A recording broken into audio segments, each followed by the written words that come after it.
table. Check these players out as we get into round number 8, big round for both of these players. Again, James Arnold will be on that Charizard VMAX deck paired with Arceus, everybody's favorite friend we've seen plenty of today. And we haven't really gotten a chance to check out the lists here for our other player, for our opponent. So we're going to go ahead and make sure we get everything included at this point. We know James Arnold is playing Charizard. As for the opponent, we're pulling everything up, we're getting the lists up, and it looks like it is going to be Simone Trotter, and this player is playing, it looks like, we're getting everything rolled up. But I want to talk a little bit more about Charizard, because Charizard is very solid. Charizard is a card that deals a lot of damage, but the one weakness that jumps out at me right away is the fact that it is a Pokemon that needs several turns to power up. You have some cards to assist it, but really when you throw that energy onto the Charizard, usually turn 2 with Trinity Nova, if you can't get it evolved, it can be scary to have a Pokemon that is so valuable with so many resources on it. And before I forget here as we get into this, Simon is playing this interesting deck that popped up at a European regional event. It was either a regional or special event, my memory's not serving me well. It's this sort of dark box deck similar to the Rapid Strike deck, not similar. It plays no Urshifu. As we look at the prizes here, we're kind of jumping through everything. These players are ready to go. 2 Arceus V-Star in the prize cards and 2 Sobble there for Simone. Ooh, a lot of important pieces in the prizes. This could get muddy. The players are going to search through their decks as quickly as they can, maybe with that first quick ball, and then take stock and see what's missing. And we've seen some players get really tilted. If their important pieces are right in the prize cards, they're going to immediately scoop, save all of that time going into, the next game and even game 3. But this list from Simon is the definition of a toolbox. It's got so many different ways to approach the game, attack the opponent, making use of a lot of different utility pieces and types. You're going to hit weakness somewhere, I swear.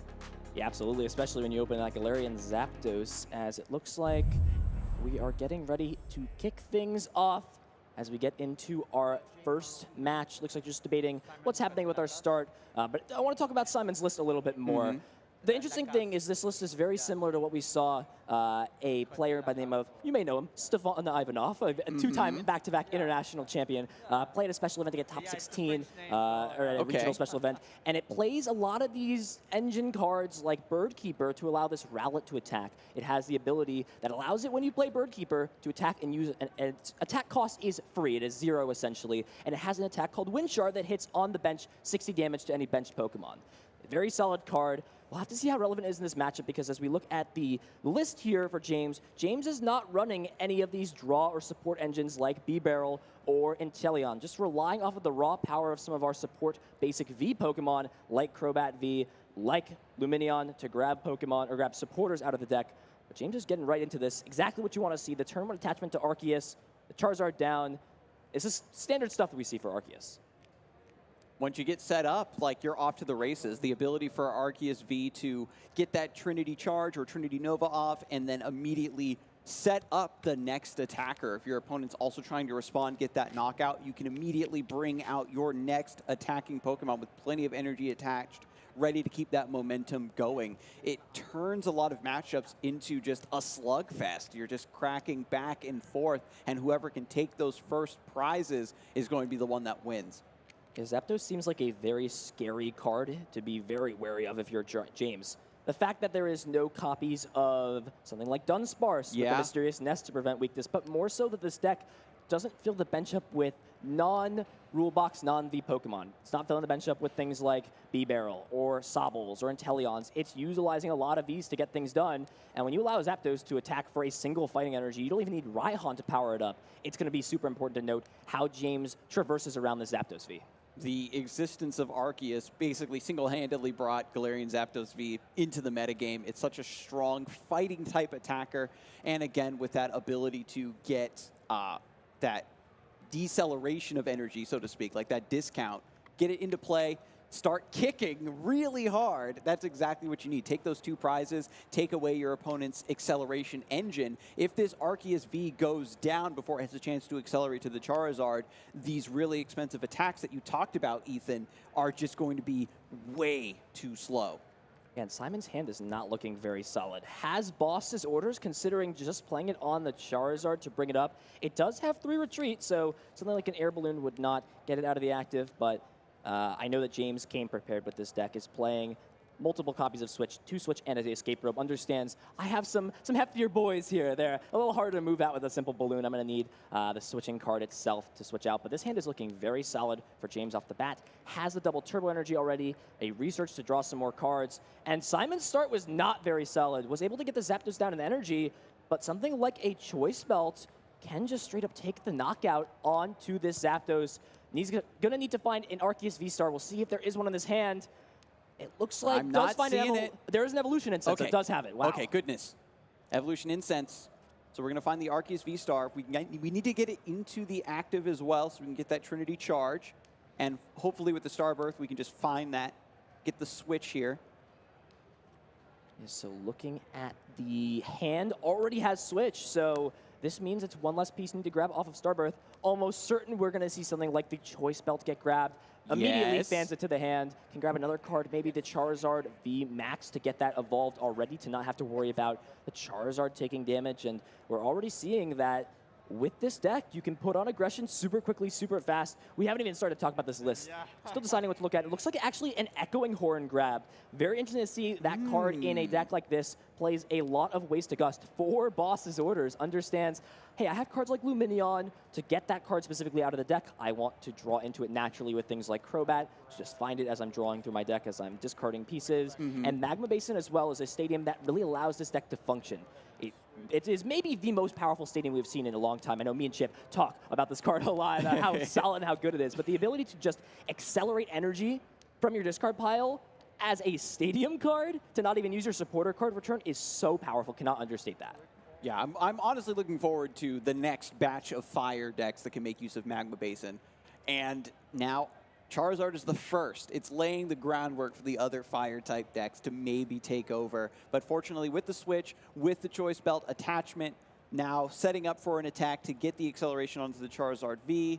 And now with Echoing Horn in hand as well, you can get the knockout, then bring back a Pokemon and knock it out again with a Gust effect. James is already thinking several turns ahead. Yeah, it looks like eyeing up a Ultra Ball grabbed Crobat V off of the Quick Ball. So there is the big Charizard itself, that awesome Dynamax form. Looking pretty scary to me. I think you might be sweating a little bit here if you're Simon, thinking that is a heavy, heavy hitter. And even Claw Slash for 100. This deck plays a lot of lower HP Pokemon. It's trying to really swing the prize trade with these one-prize attackers, with Galarian Moltres, with things like Hoopa, with Assault Gate to deal some small damage to set up math for your Galarian Moltres V. 100 damage is not bad, and it's even better because Charizard does require you to discard energy with the second attack. Yeah. So just being able to hit with the heavy HP Pokemon while also not getting rid of your energies that you're going to be building up is a big deal. With the way that Claw Slash works, 3 energy means that as long as you get a Trinity Nova off, it's free to use, you're good to go. And because the HP total is so high, you can tank 1 hit from an Arceus V-Star on the enemy side or whatever attacker they have, and then set up for another Claw Slash in return. Just deal 200 damage, and that clears a lot of early Pokemon V, again, with the Choice Belt and everything. Absolutely. There we go. The first knockout. 2 prizes there for James. Trinity Nova, we've been saying it time and time again, and I'm sure for the next little while we'll be continuing to announce that attack. There's the energy on the Sobble. Training Court will bump the Magma Basin. James did utilize that the previous turn to get an extra energy onto the Charizard. Does force you to put 2 damage counters on it, but it is 100% worth the cost of getting an extra energy into play. As Energy Search as well, attaching for turn to the Sobble. Just in the deck out a little bit. Nothing too crucial, it looks like. Prized does still have a few copies of the Drizzles in deck, which you're going to want to find after, and deciding to actually fail the Energy Search, not going to grab any cards. And I believe that last card in hand is that Cynthia's Ambition, and it's going to fill the hand up 1 other card. So we'll just save the Scoop Up Net. The Cynthia's Ambition will fill the hand up to 8. A great card in this 1 prize deck as just a 1-of. You can search it out with Drizzile, and it's perfect for when your Pokemon are pretty much getting knocked at every turn, if not every 2 out of 3 turns. Beautiful. So now we're fully loaded. Simon has a ton of resources here, a ton of options, and we've, at the very least, got to get this bench filled up. Yeah, Keep Calling is going to be a great way to do that. Can get those Sobbles in place. Sonia as well for the following turn. Has a few options, but it looks like no immediate Drizzile in this hand. I believe there is 1 Evolution Incense, so that could grab 1. And like you say, when there's 1 Drizzile, there's a ton. All right, goes for a Quick Ball. Discards the Galarian Zigzag Goon, going to go back in. Yeah. This could be the Drizzile. Yeah, I'm trying to imagine what the grab could possibly be. We'll be forced to grab any basic because we go for the Drizzile. Well, it has to grab a basic with Quick that's Ball, right. yeah. Quick Ball's a basic. Because we don't want to go for the evolution yet. We have to go for Keep Calling. That's a giveaway. So an interesting card here in this deck that Simon plays is that Tapu Koko, which is in the deck not really to attack. It doesn't have an attack that draws you a few cards, but more importantly, it is just a free retreater that can be searched out with Quick Ball. And especially when you're playing a lot of these switch in and out cards like Bird Keeper and Scoop Up Net, and you're trying to promote a Pokemon pretty constantly every turn when your Pokemon are getting knocked out. Having a free retreater kind of completes the missing piece that this deck has of needing to utilize Scoop Up Net every turn to pivot in and out most of the time, as we are going to see. It looks like they keep calling, and this is where Simon prizing 2 Sobble is a big deal. You utilize Keep Calling to grab 1, but at the same time, the Sobble most likely going to get knocked out, and you're going to be left with just 1 in play. So Simon, at the very least, getting a bit of a setup here. The bare bones of the Sobble engine, some sort of foundation set up, but James is playing a deck that's absolutely barbaric when it comes to these damage numbers. Simon's playing something with a lot of utility, a lot of things to pivot into, a lot of different options, and it's been such an intricate deck to see in action so far. But James is set up. This Charizard is 4 energy on it. Arceus V-Star is also an attacker. This Sobble is about to go down, and hopefully Simon can pull a page out of the Rapid Strike Malamar book and just buy so much time by offering up one single prize Pokemon after another. Well, it's going to be hard to buy some time when your opponent is finding every supporter they need with Lumineon. Boss's orders grabbed, still has the attachment for turn. James is well aware that 2 of those Arceus V-Star are currently residing in the prize cards.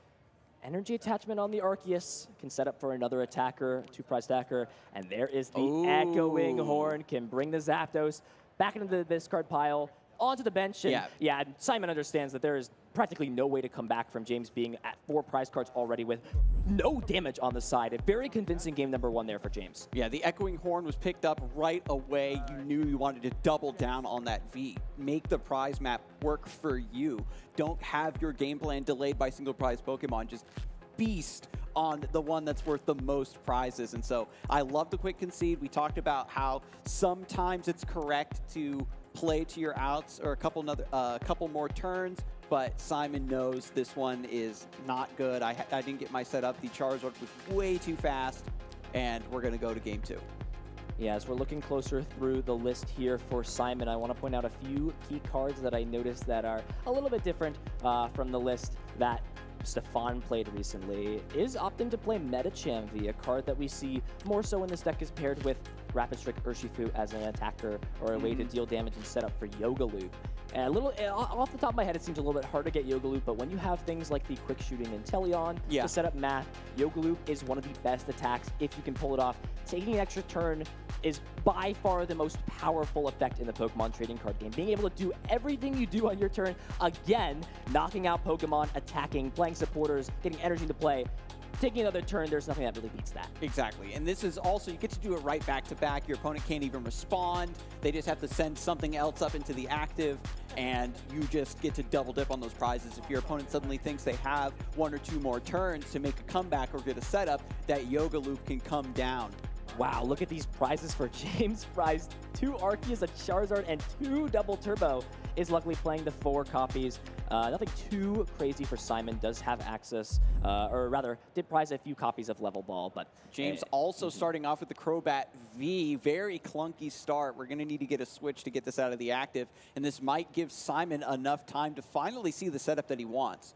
Yeah, doesn't quite need to switch just this turn. Does have it in hand for the following, but the big miss I see right off the bat is there is no energy in this hand. And with Crobat in the active, it means there's no other way to really dig through this deck besides another Crobat. But it feels pretty bad to just put a lot of these V Pokemon in play. Zapdos is going to have a field day when it comes to that.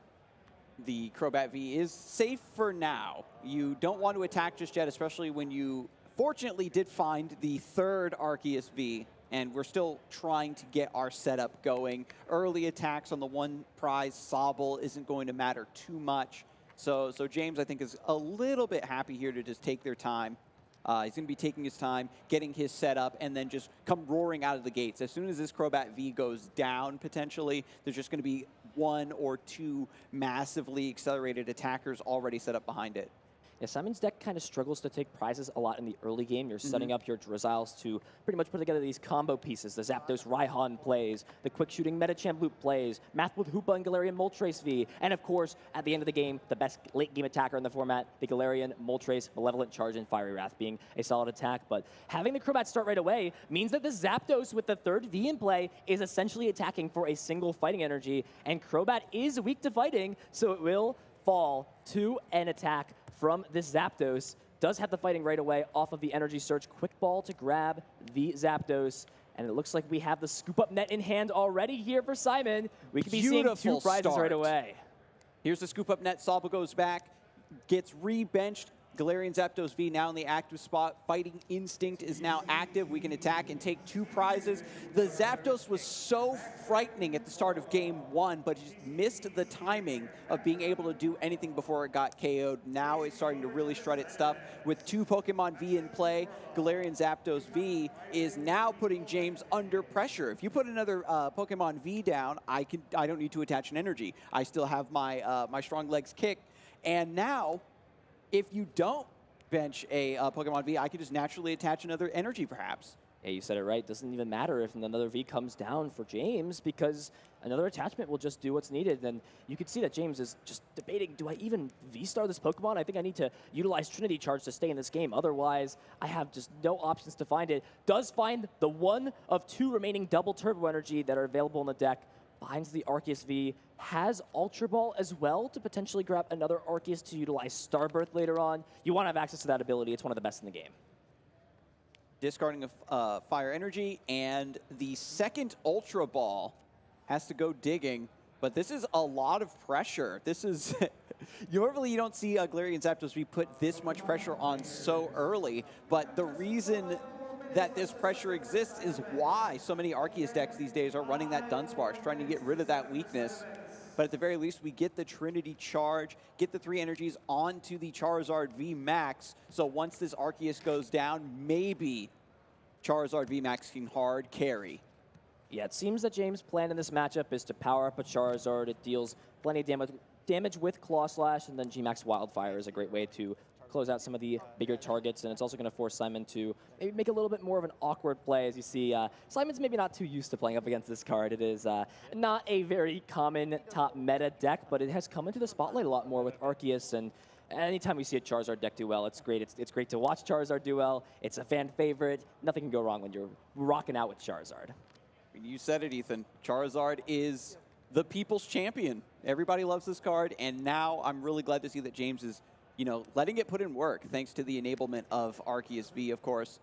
And before Simon takes this attack, is just assessing the resources in Game 2 and Game 3. You've got to play clean, because Simon has to win back-to-back now. Yeah, it looks like found the level ball off of the prize card, so does not have to play that Evolution Incense in hand.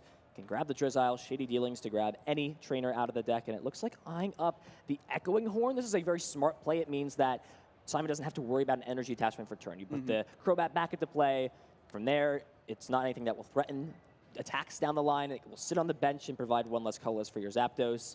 And from there, it seems like the route is pretty clear that Simon can play the Echoing Horn now, take a knockout onto the Arceus, and then at any point down the line, take a knockout on the Crobat. Even with something like the Galarian Moltres, you could wait the entire game and then just go Galarian Moltres, Malevolent Charge, Boss's Orders. It seems like the prize mapping is very clear for Simon. There's even a second Galarian Moltres here, so if one of them happens to go down, you still have that extra option. It's looking really good for Simon here. 2 more prizes taken down by the Thunderous Kick. Yeah, and great prizes there. Has the level ball and the Bird Keeper to draw some more cards and maybe pivot into a better Pokemon. But here is the Charizard VMAX, 5 energy and a Marnie. 5 energy. The forbidden attachment has finally happened. This is what we talked about. We thought that maybe double turbo would be needed to achieve this number, but with 3 from the Arceus V before it went down, and now just 2 natural energy attachments, we have access to that G-Max Wildfire. Yeah, if you're James, you're in a very awkward spot in this position. It's very clear that Simon wants to target that Crobat down. By playing down another V Pokemon, you then just make it so easy for Zapdos to come back and be able to take a knockout. But there it is, G-Max Wildfire. First time we're seeing it here in New Jersey Regionals on stream. 300 damage, more than enough to take the knockout onto that Galarian Zapdos V. James will take some prizes, but at this point, I think it's just too little too late. All you need to do is pivot into one more thing. We've got that Crobat V on the bench. Looking at the escape rope, looking through the deck with this quick ball, figuring out what you want to pivot to. And what is Simon's best play from this position? What's he looking to do? Well, one thing to note out is Charizard is a fire type weak to water. Inteleon does have a very solid attack in Aqua Bullet. With weakness, deals a very strong 240 damage and deals some damage to the Crobat. And more so, this forces James to deal with this Inteleon. Otherwise, it will just continue to hit for massive, massive damage. And we are just going to see the Sobble get grabbed, but not only are you getting some more trainer cards, but you have an attack online. Haven't even played a supporter card yet, so we could either see cards drawn, the Zapdos brought back. The options here are limitless for Simon. And there it is. Has the Shady Dealings Inteleon, as you mentioned, Ethan, and now just needs to attach one more energy for the Aqua Bullet. Yeah, I'll be interested to see what the grab is off of this, seeing what supporters are left. There is still the Pal Pad to maybe bring back some more. As we're getting a quick fan through the deck. Raihan is still available. Boss's Orders, Clara. I think Clara is a very solid grab at this point. Cynthia as well just filled the hand up. The only way this deck really plays cards to recover is in Clara. It's not usually needed to go for a super heavy attack when it comes to powering up a Galarian Moltres and playing boss. It can usually just attack with Galarian Moltres and whatever's in the active, or utilize it turns before in preparation. It is a card that has fit so well in this archetype. In the Urshifu deck, in the Darkness type deck, it does the same purpose. It's there because Galarian Moltres becomes so easy to utilize. If you just get it in the discard pile at one point, you attack with your attackers, the energy is going to be discarded as those Pokemon are knocked out. You bring it all back, and you just attack with Moltres to deal a lot of damage. But Cynthia looks like the grab, and Level Ball as well will grab yet another Sobble. Really values the consistency of Shady Dealing Engine. It's gotten Simon to 5-1-1, and it's looking very good to force a Game 3 here. Having a deck like this that's basically designed to get comeback victories shows that Simon is very confident, right? You're letting your opponent set up, letting your opponent get off a few attacks, and then swinging back at them, using that momentum to your advantage is, honestly, I'm glad that we're here to see it. Yeah, an interesting interaction we're going to see is the Magma Basin damage will start to become a little bit more relevant because this Charizard can attack, pending this Magma Basin stays in play, but with the Aqua Bullet, it will go to 270 damage, plus the Magma Basin damage, bringing it to 290, and then it is just 40 damage away from being knocked out, so things can get a little tricky. There's plenty of cards in Simon's deck that can do 40 damage to be able to knock this Pokemon out. And finally, after everything has been set up on the bench, after looking at both players' discard piles, we have the Aqua Bullet finally going through with a little bit of extra damage going onto that Crobat V. And now, with the turn going back over to James, this Charizard VMAX, which looked so gargantuan before, is on its last legs. Yeah, I think just debating if there is even a line to win this game. You do have Echoing Horn down the line, but at that point, it just feels like, I mean, you take this knockout, but there is no way for you to win the game the following turn. No 3 prize basic Pokemon. We haven't had tag teams in a while, so there's no way we're going to see something like that close the game out. And this is what Simon's trying to do. You have some clutch, high damage, 1 or 2 prize attackers, and once your opponent is set on the back foot, you have the ability to splash out a lot of damage with the Aqua Bullet, with the Galarian Zigzagoon, and then clean up whatever prizes you deem necessary. We will see the Luminion V come down. Luminous Sign going to grab Marnie out of the deck, grabbing any supporter card that James chooses. I think the only strategy is to play Blarney and pray, but your opponent has 2 Sobble in play, plus Tapu Koko to retreat as well. Has not played any Boss's Orders, so there are a lot of lines in play. And I think James understands if you have Zapdos, you have Zapdos at this point. There's nothing I can really do. So I'm just going to bench some V Pokemon, try to put something together for the late game. Hope you don't have Boss's Orders for 3 to 4 turns or 2 to 3 turns. And we're just going to see this deck do what it does best, draw through the deck, find some cards, and we'll most certainly be seeing the Marnie get played. Yeah, I was thinking about it, trying to calculate that line, trying to see if it is viable. Goes for Evolution Incense, thinning out the deck before you go for the Marnie. You're trying to just make sure Simon does not have the resources to close out. With 2 prizes remaining, Simon is just a stone's throw of taking game number 2 and taking this to game 3 with plenty of time to spare, no doubt. Yeah, we've got lots of time on the clock, so it is very doable. There's the Marnie getting played. Player shuffle in, putting their hands on the bottom of their deck. We've seen this card be played time and time again. Great disruption tool and a great draw tool at the same time. What makes this card great? Not much, however, going on there for James. has the energy attachment, has the Magma Basin, but yeah, there's not enough there to close the game out. No route that I see, and James agrees, no route that he sees. We're going into game 3, plenty of time on the clock, and it's kind of been two polarizing back and forth matchups. We saw James dominate game 1, able to really punish that Zapdos start, knock it out, Echoing Horn, knock it out again, and from that point, there was no way for Simon to come back, and then Simon really taking advantage of that turn 1 energy miss on James's side, says, hey, my Zapdos can come in and clean, and you don't even have a way to respond to it. You don't even have a way to knock it out, and it just got so much value, too much value, and it allowed Simon to win that game. We're going to game number 3. Galarian Zapdos V. Getting that accelerated attack is so potent because, you know, with Mew VMAX being such a big part of the metagame, so many Pokemon V just being flooded onto the bench, it comes down with just that one attachment, and that's just the name of the game for Simon's deck is big attacks for cheap energy, seemingly coming out of nowhere, coming from behind, but if your opponent gets too far ahead, then your deck can't make those comeback victories. It's a little bit too much to handle. And I think that after seeing truly what Simon's list is capable of doing in Game 2, James is hoping for a repeat of Game 1. Yeah, it's going to be nice to be able to start things off again. James will be electing to go first. Sometimes this Rapid Strike, your opponent's deck, Simon's deck, that Rapid Strike, Sobbles, to be able to grab that out, turn 1 with Keep Calling is one of the best attacks in that deck. But if you're James, you understand that no matter what my opponent can do on turn 2, I need to get Trinity Nova off as quickly as possible. I need to get my Charizards powered up, and that seems to be the choice. James is going to kick things off as we get into these opening hands. From what I see, has what you need. Not much of a follow-up, but you have the Arceus turn 1 with an energy attachment lined up. You've got top decks, you've got cards to work with. As we'll get these prize cards laid out, see what important cards are unavailable for this game. 2 Magma Basin. Raihan being prized there for Simon is a little bit of a big deal. Does still play 2 in the deck. A Sobble has been prized every single game of this set. 2 1-1 in the last 3 games as we're getting things kicked off right away. Solid top deck there, and Marnie is going to give a lot of options for James the following turn. But there you go. Energy down on Arceus. Charizard in play. Threatening Trinity Nova and Starbirth to grab the pieces next turn. As action is on. Oh no, there is nothing in hand here for Simon. Has the boss's orders to potentially stall, but there's a Moltres that can accelerate no energy onto it. Cannot even use Malevolent Charge. You can put it in play just to have the Pokemon there, but what else do you do in this position? There is nothing to do. The second fighting energy in the deck is in hand. If Simon is forced to discard this before being able to look through the deck and realize the second one is prized, then suddenly Zapdos V might not be as explosive as he needs it to be.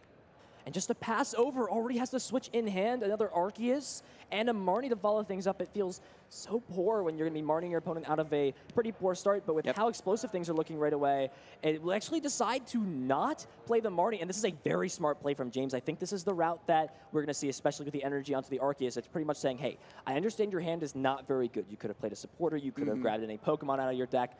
My Arceus can still deal 130 damage with a few energy on it. That's more than enough to knock out these basic 1 prize Pokemon. I can also start to power up my Charizard a little bit, even the other Arceus, spreading the energies down around 1 to each Pokemon in play, and Simon is on a clock even more than before. I love spreading around the energies. Like 90% of the time with Arceus V, you see the 3 energies go onto 1 Pokemon because you're setting up that attack. But as you said, Ethan, Power Edge still plenty strong to deal with most anything that Simon can put up. And recognizing once again that that was a bricked hand and holding the Marnie. Oh, just an energy search as the top deck. Can't even attack with this Hoopa because Assault Gate only works if it's on the bench. You can at least get a card out of the deck you don't want to draw into in basic energy, but at this point, you're doing what? No damage this turn. You have no more Pokemon to put into play. None of these lines can get started to get put into play to evolve, to get these pieces. And it just feels like Simon in such a crucial match to win to try to secure a spot in day 2. The deck is just failing him, unfortunately. This is the dark side of running a deck with so much utility, so many tools, so much flexibility, is that you can't hit the cards that you want when you need them. And now Hoopa stranded, Galarian Moltres stranded. Yeah, there's not much to do with this hand. You can commit the energy to the Hoopa and play another something like another escape rope to force a Pokemon into the active that doesn't want to attack, and James is gonna not like this too much. You can get the Arceus into play. There's a lot of live top decks that make something work. You can at least get the Galarian Moltres into the active to preserve this Hoopa. You'd rather have that stay on the board than the Moltres. We're going to see the energy get committed, and that's it. There's the pass over. What's the top deck? Big top deck there. Finds the Ultra Ball that can guarantee the Arceus V-Star and get the pieces that James needs to get this attack off without having to play Marnie. Goes for the Arceus V-Star. Going to take a look through the deck, see what's prized. There is the evolution into the Starburst. Going to pick up 2 more cards. We can find the double turbo here. We can find another attacker to accelerate into, get that Charizard VMAX by chance. It's looking great here for James in game number 3. Yeah, eyeing up the double turbo right away. Pretty clear grab. Research as well. Does have boss's orders in hand. May want to save that for a little later. You could grab something like the bosses. I mean, there's not a lot of grabs, but I like grabbing the double turbo. Believe grab the research. I was thinking Crobat potentially to draw some more cards, but it's just a fighting weak Pokemon that Zapdos preys on in a rare scenario where James somehow lets go of the gas and loses control of this game. And we are going to see the research drawing through the deck. 7 fresh new cards. Plays plenty of boss's orders. Believes there's the potential to draw into some more. The Choice Belt has some quick balls. Crobat to draw some more cards following turns. Looking excellent. James is in the driver's seat, commanding this game. Will be able to take the knockout on the Moltres. And, I mean, Simon can play Kalara the following turn to delay the inevitable by a single turn. Really needs a top deck, though. Cannot stress that enough. There's the knockout. Trinity Nova going to get even more energy in play. Pretty much fully powering up this Charizard. And this is going to be a big swing of momentum. Going down to 5 prize cards, but more importantly, leaving Simon with just a single Pokemon in play in that Hoopa.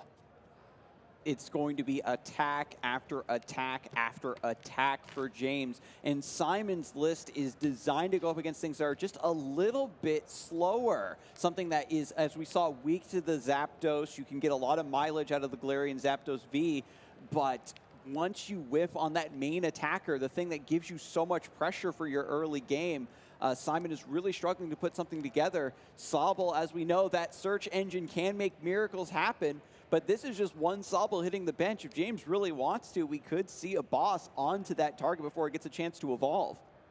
Yeah, Sobble will be benched here off the top of the deck.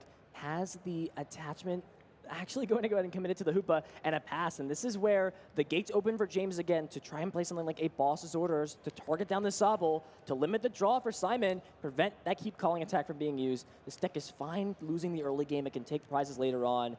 James understands that there is still a possibility to lose this game, wants to secure every possible route to shut that plan down. I've said before that Simon's list is based around coming from behind, but there's a Lumineon into the boss's orders, taking out the Sobble, so there's no way to get that draw engine up off of the ground, and it is closed out. Yeah, James is going to go ahead and take that series 2-1 as we get into round 8 concluding. What a great match there from both these players. Seeing Charizard VMAX in action, I know those were some very polarizing games. Game 1 was all in favor of James, and then Simon took control in game 2, not much going on, or rather was just able to put on a lot of pressure really quickly, and then game 3 was just one of those unfortunate games where we built up to the climax, right? You want to see both of these decks in action, and unfortunately for Simon, just was not in the cards, unable to really find anything with those pieces at the start of the game and throughout a few top decks as well, nothing to bail out. But James is going to go ahead and advance to 6-1-1, securing a spot in day 2 with another match to play, so possibly the chance to get in at 7-1-1. You gotta be feeling great, and you're in an excellent spot. Yeah, I mean, that set, honestly, was just the culmination of everything we talked about, Ethan, where you have a deck that wants to be very flexible because the metagame is very wide open, kind of tapping into a little bit of that energy from the EUIC Champions deck, right, having a lot of options available, but then that bleeds over into the consistency factor of even if you are a very strong player, again, 5-1-1, very respectable going into this round 8, but sometimes that variance hits, and for the Pokemon TCG, you know, that can make or break when you are just barely on the line. Yeah, Simon's deck is not a super inconsistent deck. It doesn't need a lot to function, just to keep calling to start things off, and then the Drizzles come. But the fact that there was no Sobble whatsoever until the second to last turn of the game, it just means that your engine to just continuously utilize Scoop Up Net over and over while building up these Inteleons. If you can't have your main engine, you're not really drawing cards, you're not really finding your Pokemon. Things just kind of fall to the wayside, but But great match from both these players. We got to see both of these decks for the first time on stream today. And the fact that there's so many different archetypes, so many different variants, the fact that Arceus can be paired with anything in the format, it's just exciting to watch, not just as a commentator, but as a spectator of Pokemon. Yeah, when the Charizard scene play, you know that the format is fun. You know that it's good. When Arceus enables everybody to confidently build around their favorite Pokemon, everybody's having a blast. And even as we head through the Swiss rounds, the pressure is getting to the players, the fatigue is getting to these players, but you can tell that they're still just enjoying being here at this event and being in the moment. Absolutely, that's what it's all about. I want to hear from James after that round 8 win. We're going to have a winner's interview.